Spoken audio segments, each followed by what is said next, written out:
In this example, let's talk about position vectors. Keep in mind that when we're given a point, we have both what I'm going to call an a value and a b value. These are the equivalent of your x and y components. So a and b are components of vector v. When you see them written here with a set of parentheses, that's a point. We're going to let that be represented by p for point. When we're talking about a vector, we're going to let that be v equals, and you'll also see this notation with the pointed brackets. Even though you have an a and a b in there, those are equivalent to your x and y components of your vector. This one is a vector, this one is a point. Let's start with a couple points. We're going to talk about the point -1, 2. We're going to call that point number 1.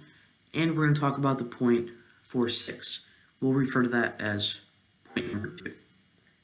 Let's go ahead and plot these points and draw the vector that connects them. I plotted our point P1, which is the point -1, 2, and I plotted P2, which is the point 4, 6. Let's connect those with our vector.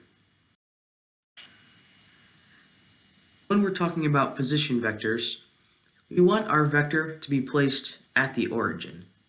So we want to take this vector and move it so that it starts right here. Let's talk about how to do that. Let's come back and talk about our points. I'm going to use point 1 as my x1, y1 values, and I'm going to use point 2 as my x2, y2 values. Let's talk about how to find our position vector. We're going to be subtracting our x components. We're going to do x2 minus x1, and we're also going to subtract our y components, y2 minus y1.